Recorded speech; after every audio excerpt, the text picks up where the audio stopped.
This is on. That's fine. I mean, I can break through walls, I just can't. That's fine. Get this. Greetings, Starfighter. You have been recruited by the Star League to defend the frontier against Sur and the Kodan Armada. Yeah. Get ready, prepare for blast off. Honey! What? Where's my super suit? What? Where is my super suit? You tell me what I do this, woman! We are talking about the greater good! Don't go there! I live there. I bought a house there. I'm gonna take you there! To boldly go where no one has gone before. And remember, have fun with it! Hello, everybody, and welcome to Project Shadow, episode number 578, The Voice of Reconnection. Hi, my name is Charlie. Yeah, hi. Remember me? Yeah, there's been so much going on, and yeah, we're not going to go through all that again. Well, kind of. But there's so much going on, and it's been hard to do these episodes for many reasons. Most of which is, I don't want to get political, so I'm not. Kinda-ish. I'm not going to be talking about anything about the presidential campaign, so don't worry about that. But I do have to start with one thing that just drove me nuts. So the other day, I'm going through and I'm looking at the headlines and I'm looking at what's going on, and I see this article over at the University Times titled, "What's the Point of LGBT Literature?" Now, the little quote box on this is, Lauren Guy speaks to LGBT authors Michael Cunningham and Mary Dorsey about the enduring appeal of LGBT books in a society that's more accepting than ever. And I'm not going to talk about this article. It's a good article. You should definitely go read it. It inspired a rant from me, which was a good thing. But I'm not going to talk about this article. I'm not going to be telling you what I liked about it, what I didn't like about it, because I actually want to answer the question. And I think the question here is far more important than maybe even the author realized. And I want to start from a very simple place. I don't think LGBT literature is what it used to be. I know I often think of my own work as LGBT fiction, and I label it that way because I often have gay or genderqueer characters in the work that I do. But it's not the gay literature I grew up reading. And a lot of that was literature that dealt with the struggle and what it was like under the social oppression that our people were under.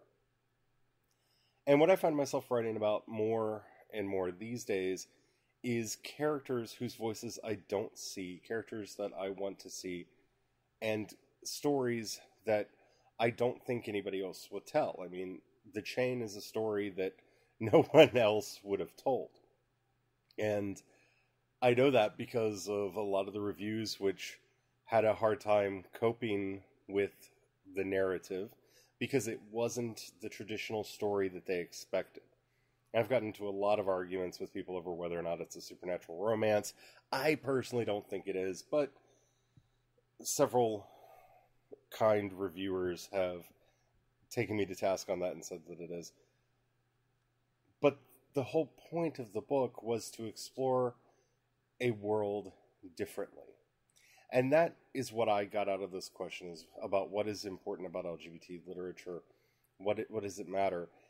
What it matters is that every writer, and I know I have quite a few of them listening, because I know you guys, you need to write with your own voice, whatever that voice is. If you are a cisgendered heterosexual male, by all means, write as a cisgendered heterosexual male. That doesn't mean that you can't write LGBT characters. That doesn't mean that you can't write women. But you have to realize the perspective that you're coming from. And it can be fun to try to put yourself into the mindset of a person other than yourself. And I recommend writers to do that, to try that from time to time. It's one of the ways that I dealt with my grief over David Bowie's death is I wrote a story from one of my characters' points of view. Because that character, their drag name partially came from a David Bowie character. And that was Miss Marley. Marley Stardust. And it helped me in dealing with the feelings that I had by putting them into the mind of someone else. And I think that's a wonderful exercise that we writers get. But I also think it's important for us to be honest about who and what we are and to share our stories and our experience with others. When you read a book of mine like The Chain, what you're getting from that book is my experience of the world. No, I'm not talking about actually going out into the middle of the woods at night, lighting a couple torches to talk to giants. I'm not talking about having a friend who's a Fae bartender, though I'm pretty sure our bartender, well, actually 2 of our bartenders might be Fae. They're a little light on their feet and seem to be able to work magic. They're almost like making little elixirs back there, little potions that bring happiness. So, I don't know, maybe I do have a Fae bartender or 2 in my life. But, you know, what I'm talking about is the story, the core of the story is true. You know, Nathan's disillusionment is my disillusionment. Nathan having to come to terms with how to survive, how to find strength inside himself is a fight that I have gone through and that I'm still going through. You know, the torture that Sadia goes through with where he feels his own body betraying him is something that I feel personally. That's my voice. You know, I have bad back, I have bad legs, you know, and this turns into that worm that's inside of him, just eating him from the inside out and destroying him, and him having to learn how to overcome it and how to conquer it. And, you know, that's kind of the point of Shine Like Thunder. You know, these characters are taking aspects of my story in a very fictionalized and, you know, fantasized way. But they're my story. They're my voice. They're the way I experience things. They're very idiosyncratically me. And I think that to me is the great point of writing. And anytime you tell a story, whether that's just your Twitter post or your Instagram stories, and I don't do Snapchat because I find it racist way too often. There seems to be some weird institutionalized racism in there. And when they did the Chinese anime, you know what I'm talking about, that filter, I left, and I haven't gone back. But, you know, no matter what platform you're on, you know, you're telling a story. And you need to make sure it's your story. You need to make sure that it's your honest person. Because that's where you will find meaning in it. Because I'll tell you, I found a lot of strength and came to a better understanding of my own situation in writing both of those books. And I'm finding that again with the book that I'm currently working on. That is about a person whose life has fallen apart. And, you know, I'll talk about it more in the future as it comes closer to being able to be seen by you guys. But to me, this is the point. Write with your own voice. Whatever your voice is, be honest. Tell your stories as fictionalized as you want or need them to be. But make it honestly and idiosyncratically yours. Don't pretend to be somebody else because you think it'll make you popular. Don't pretend to be somebody else because you think it'll make you money. Be you. You're the only you we have. We need you. Be you. If you want to read the original article, either the one over at the University Times or my article inspired by it. You can find the show notes, as always, over at projectshadow.com. Yeah. Let's do some fun news. You ready for a rant?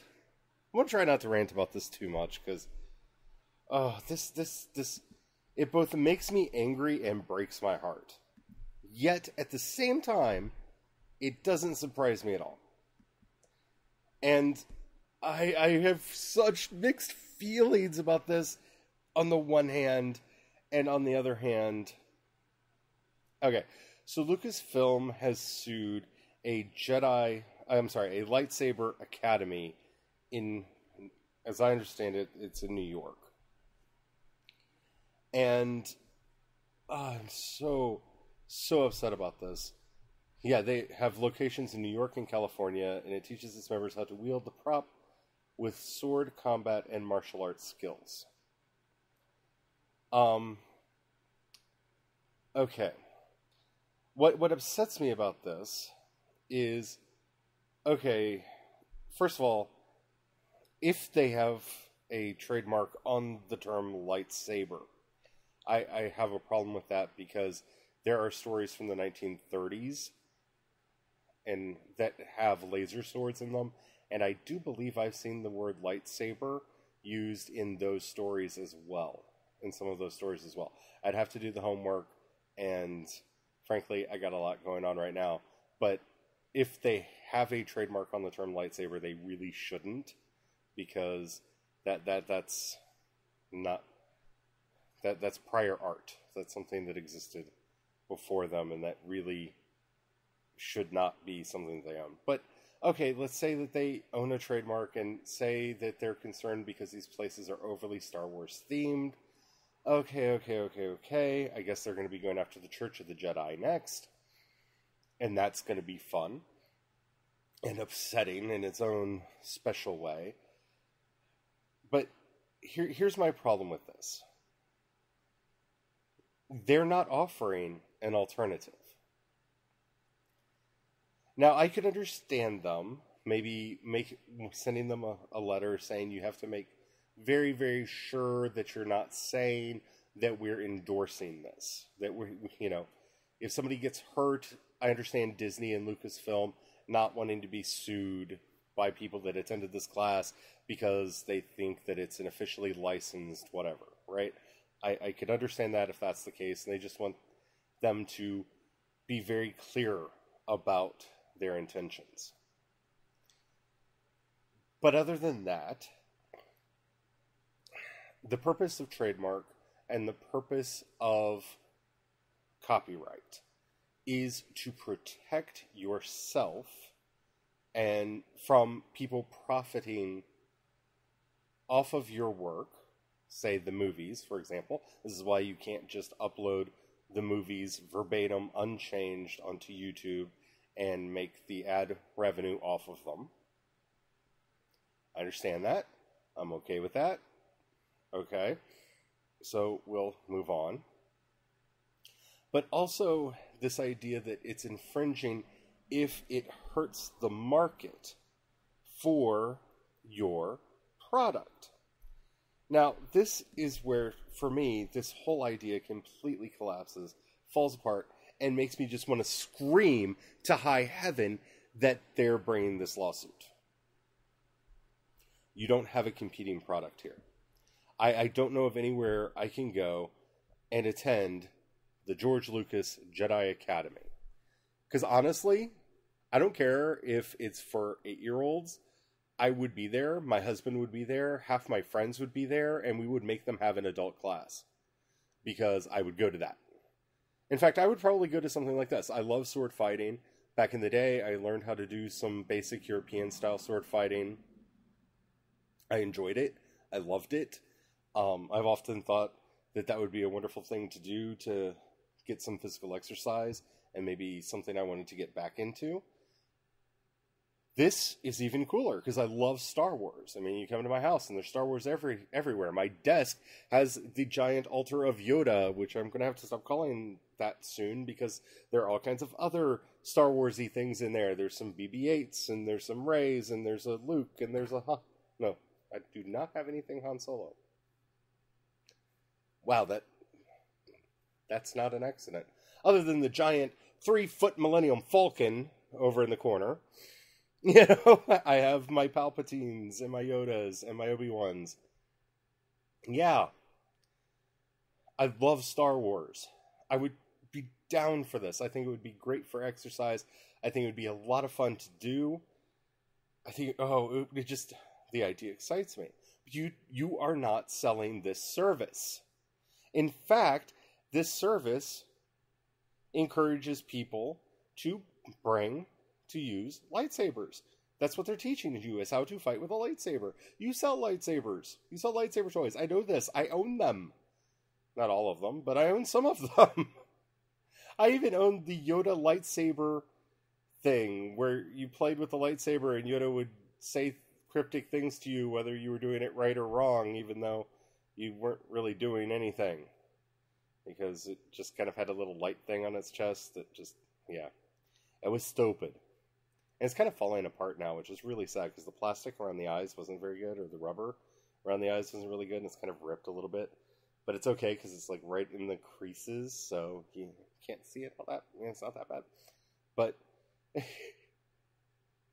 they're not competing with you.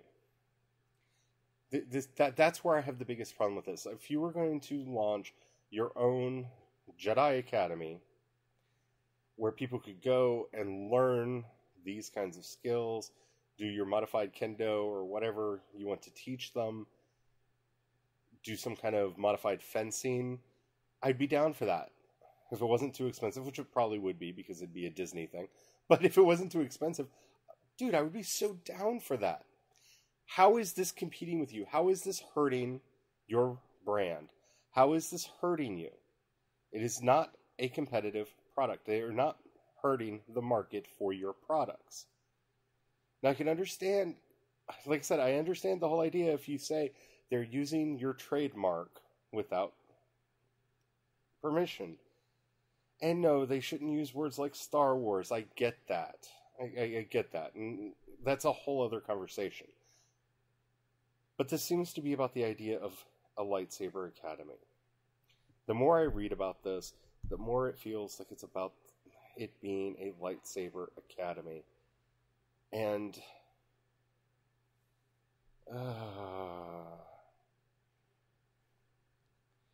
you know,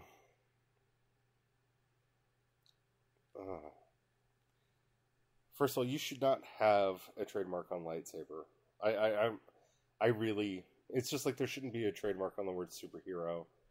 That is a stupid trademark, and the trademark office should be ashamed of itself for allowing something like that to go through. Because, like I said, I'm pretty sure I've read other stories from the 1930s, because I'm a real big fan of Pulp Fiction, and I'm pretty sure that's something that came before them, preceded them. Even if it's not. Okay, so they shouldn't have said Jedi. But, and I know I've actually seen some things that came after that said lightsaber, so. But we're not going to talk about that. This is copyright run amok. I mean, it really is. This is just... I'm done. I'm done talking about this. But if you want to read the article, it's from, oddly enough, the Christian Science Monitor. A link to it's in the show notes over at projectshadow.com. Let's talk about one of the world's greatest, to quote Cenk Uyghurs. Of course! Yeah, according to the people over at Making Star Wars, and they're kind of reading into this, but they're quoting Daisy Ridley as kind of saying that we're going to find out who Rey's parents are in Episode 8. The quote that they have, Ridley basically says that, just wait a year and we'll see who her parents are, which of course, in a year we're going to be getting the movie.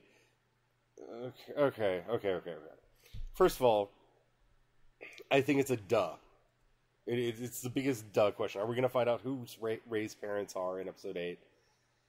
The movies have always rhymed with each other. That's why there's a Death Star simulation in each and every one of the movies. And it's always in the 1 and 3, 1 and 3, 1 and 3. In Episode 1, you have the droid command ship. That is your Death Star simulacra. In Episode 3, it's actually divided in half, where you have the space battle at the beginning on General Grievous's ship, and the fight on Mustafar at the end. So, beginning and the end, that kind of makes a simulacra of the fight. Okay. Episode 4, of course, we get the Death Star. Episode 6, of course, we get the Death Star. Episode 7, we get Starkiller Base, which may be Ilum. And if you guys want to talk more about that, we can talk about the Ahsoka book. I might do an entire episode this week about the Ahsoka novel, because it was so good. And I highly recommend you get the audiobook. So, get it. We read it all in one day. It's only like 8 hours. Not very long. We did it all in one day. It's read by the actress who played Ahsoka Tano on both Rebels and Clone Wars. It's so good. It's so good. It's so good. It's so good. Anyway, we'll talk about that more. But, so, okay. Episode 3, we get, okay, so now we have to rhyme with episodes 2, 5, and 8. Episode 2, Anakin loses his mother. Okay? Episode 5, Luke loses the image he had of his father, because to him his father was a valiant warrior who died fighting Darth Vader, and turns out, oh wait, no, he just turned evil and became Darth Vader. So we see this mirror of bad people took Anakin's mother, corrupted and killed her. In episode 2, we see Luke have the same experience in episode 5. Since, and I'm going to assume everybody here has already seen The Force Awakens, episode 7. If you haven't seen The Force Awakens, spoiler alert. But if you've been on the internet, you already know this, because I knew this before the movie came out. This was the first tweet I saw about the movie after the movie came out. Anyway, since they didn't save the death of Han Solo for episode 8, which, let's be honest, everybody knew that Han Solo was going to die, because Harrison Ford said the only way he would ever do another Star Wars movie was if Han Solo died. But since they already did that, he died, he did. They might try to count that, but they probably won't. That to me parallels Obi-Wan's death on the Death Star. Because remember, these stories rhyme. That's something that they've kept up, and I don't think they're going to stop that. Though I think they're going to give a twist to it, like they did with the way Han Solo died. Okay. So, of course, in episode 8, unless they just want to be jerks, they're going to reveal who Rey's parents are. And for me, I think my personal theory is that she is the child of two of the characters from Rebels, that she is the child of Sabine and Ezra Bridger. And I believe that Sabine is the child of Satine and Obi-Wan, who, during the whole raid on Mandalore, was taken and then was raised by Death Watch. Personal headcanon, I've seen nothing in the story to refute that. In fact, she was born towards the tail end of the Clone Wars, we know that. And we know that she was raised by the Death Watch. We know that. I know they like to do cutesy things to let us know to reveal various things to us. And Satine, Sabine, Ray, Ben. I don't know. That's my personal pet theory, is that she is the child of Ezra Bridger and Satine. I'm sorry, and Sabine. And as such is actually the grandchild of Obi-Wan. Is that likely? I don't know. I think that they will connect her to someone in the universe, and it's not going to be a completely unique character, because they want us to have an moment. If her parents are just some random people that we've never heard of, that revelation is going to have absolutely no impact on us. We're not going to care. It's just, that's a thing that happened. So I have a feeling they're going to connect it to something. Now, in my wildest dreams, in my dream of dreams, what I want to have happen, what I really, really, really want to have happen, is for them to reveal that she is the child of... yeah, you already guessed it already. Luke Skywalker. And Mira Jade. I know what you're thinking. Oh, they're never going to do that. They're never going to do that. They're never going to do that. They have heard the huge outcry that so much of the expanded universe was just thrown away when they declared it Legends, and that we wanted some of that to be canonized. And so they've given us some of it back. It's not been a lot, but we got Thrawn back, and it is the Thrawn that I knew and loved from the book. And I'm really excited to read the new book that comes out next year about him. But they gave us Thrawn. Now, the reason I feel that this might be the reveal is because Laura Dern has been cast to be in Episode 8. We have no idea who she's playing. We have no idea what she's going to be doing in the movie. But it's Laura Dern. This is a woman who plays kick-ass women. She does. I have her IMDb open right in front of me. She was Ellie in Jurassic Park. Can you think of a more beastly woman? Right? She was Ruth in Citizen Ruth. Right? This is a woman who has always played such strong characters. She was Miss Riley in October Sky. Right? She came back as Ellie for Jurassic Park 3, which was a big mistake. But that was true for everybody in there. She was Randy Carpenter in I Am Sam. She had the wonderful, wonderful episode of The West Wing where she played the U.S. Poet Laureate Tabitha Fortis. My language is not with me today. And on and on and on and on. You look at her career and the types of characters that she plays, and I know a lot of people think that she's going to be playing a senator for the First Order or somebody who defected to the First Order. I look at Laura Dern. I'm looking at the picture of Laura Dern right now, with her blonde hair, with slightly red tints, and I think to myself, now what would happen if you dyed that hair red? Is Laura Dern someone who could stand toe to toe with someone like Mark Hamill? Is she? Just think about it for a minute. Can you see Laura Dern standing up to Mark Hamill in the way that a Mira Jade would? I can. And I think that it makes sense in some strange way. And when you look at her and you look at Daisy Ridley, I think she's believable as Daisy Ridley's mother. And you kind of look at Daisy Ridley, and you look at Mark Hamill,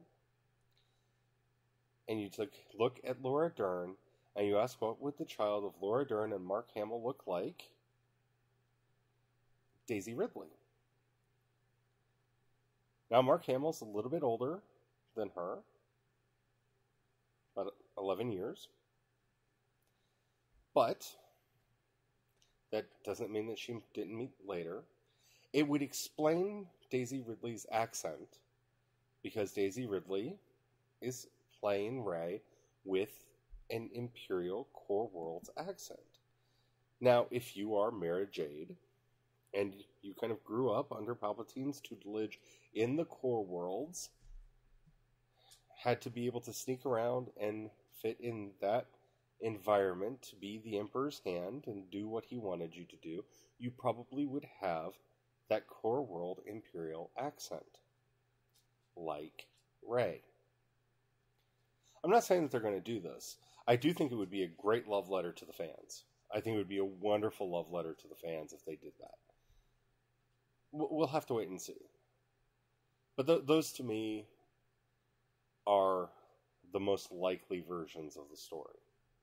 I think the connection between her and Kylo Ren is a familial one, and for all you people that are shipping them really, really hard, I think you're going to feel kind of the same way people that we didn't call it shipping back then, but the people that thought that Leia and Luke might end up together kind of felt dirty when we found out they were brother and sister. Yeah, you might feel that way when you find out that they're cousins. So, be careful with all that. Because the stories are the Skywalker family saga. Mara Jade left Rey with Ankar Plot, who, let's be honest here, acts very bizarrely for a captor. Like, just say that he is a captor, right? Why is he so afraid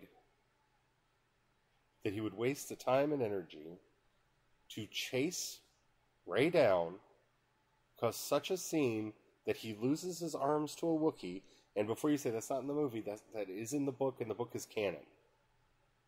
Ankar Plat has no arms. If he wasn't afraid of of Rey's parents, why would he do that? No answer? I have one. Because the former Hand of the Emperor told him to keep her alive, which he has been doing to the letter. He has been keeping her alive. I don't know. That's what makes sense to me. I'd love to hear what you guys think. Let me know in the comments or hit me up on social media about that.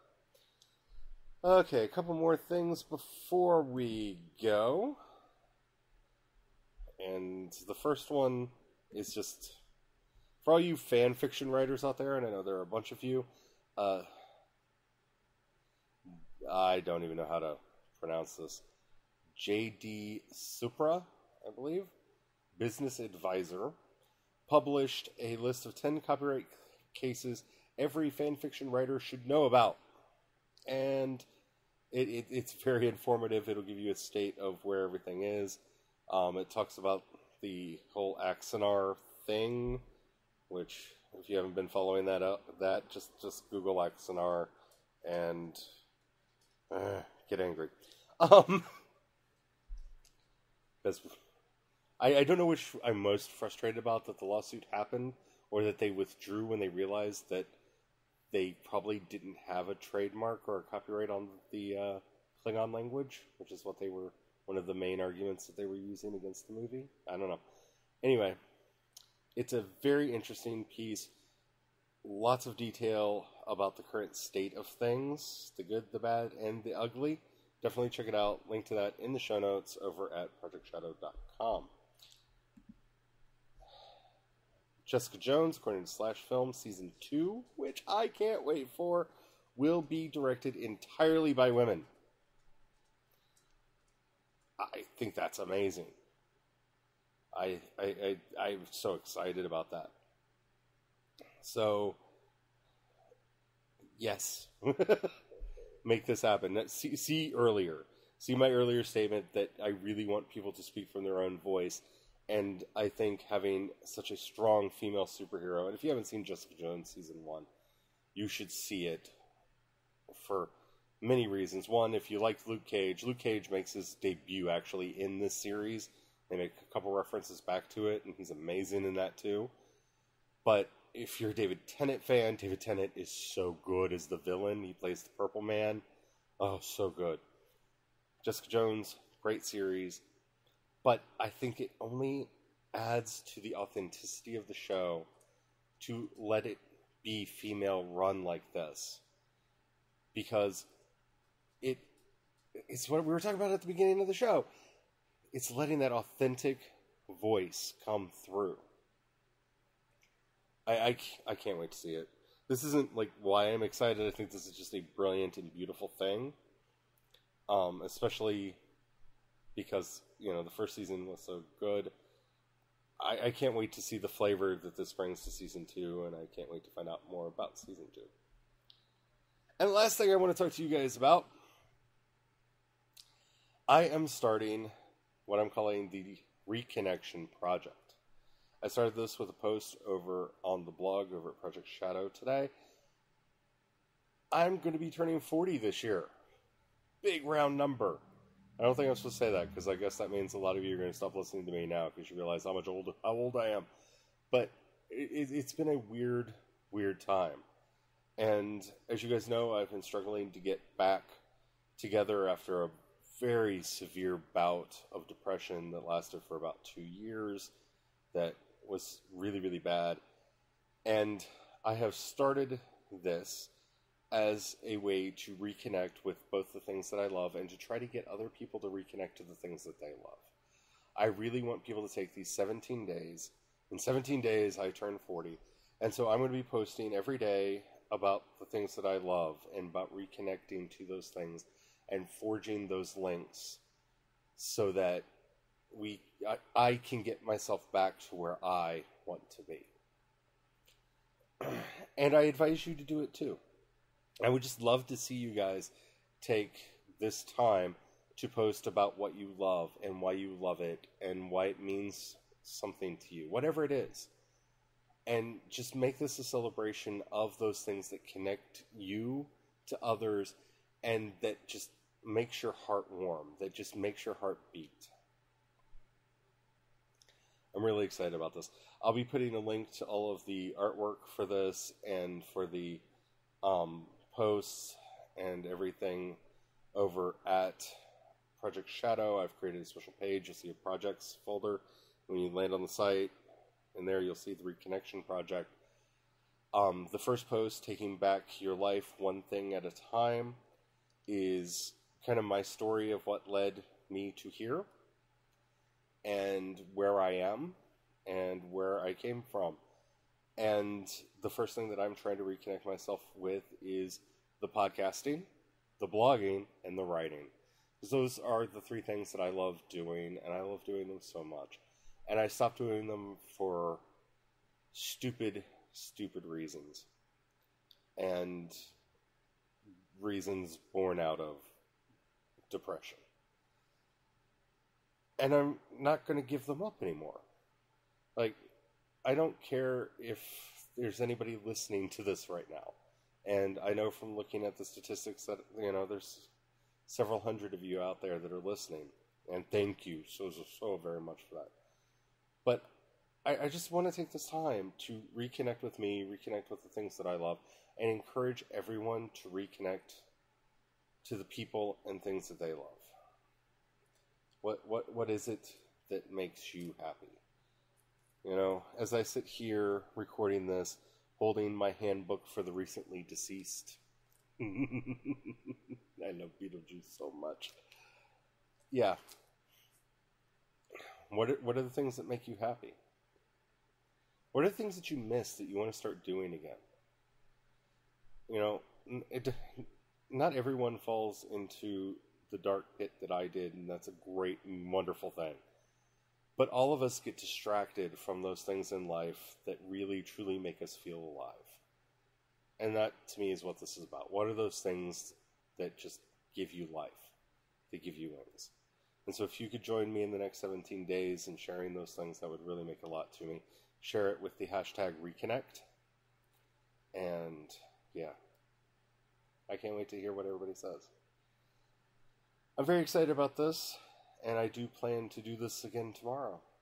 I don't know what we're going to talk about. Probably the Ahsoka book.